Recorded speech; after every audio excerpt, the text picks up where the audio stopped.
All right. Hi, my name is Bruce Wallner. I am the head of Somm factory. I'm one of 5 master sommeliers from Canada, and we train sommeliers here. We also train people who love wine, or at least help them to love wine even more and introduce them to new wines.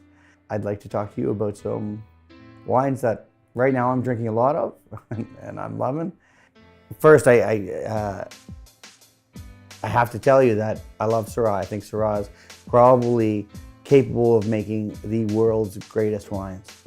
At the very least, it's a select group of Syrah, Sangiovese, Nebbiolo, and Pinot Noir.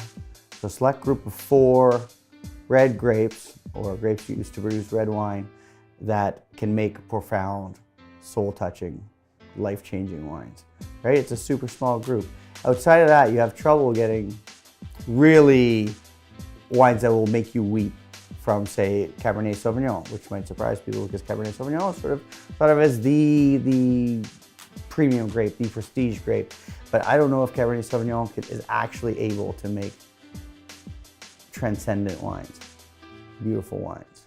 Certainly very well-made wines and enjoyable wines, but wines that go to the next level, that take you someplace else. I'm just not sure if that's possible. I do know it's possible with Syrah.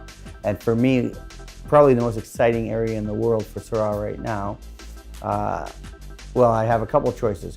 I could say Niagara, because the people that are getting Syrah right in Niagara are doing an amazing job.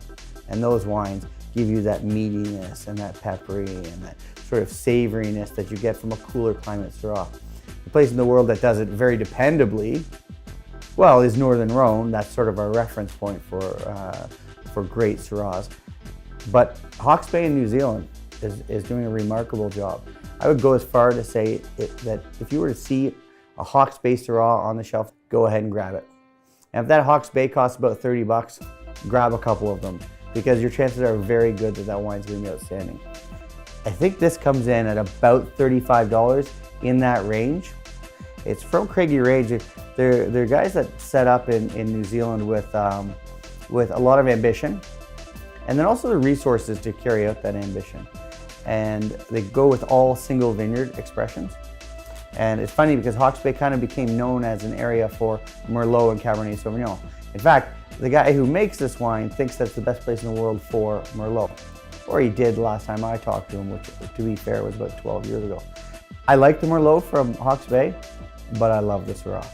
And this is one of those wines that, look, first off, it punches in at an alcohol level that's consumable for me, which is listed at 13%. And when you taste it, it's somewhere very close to that. You know, you can never quite trust the label, but it's very, very close to that.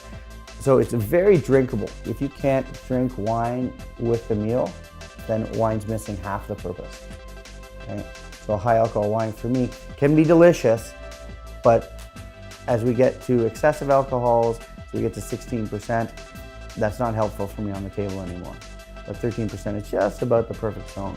So it's kind of medium plus bodied, it's not full bodied, and it's filled with that pepper and that animal and that smoked meat, and there's almost something feral, wild about it, and yet it still has fruit, like it still has plenty of blackberry fruit, but it's not driven by that fruit.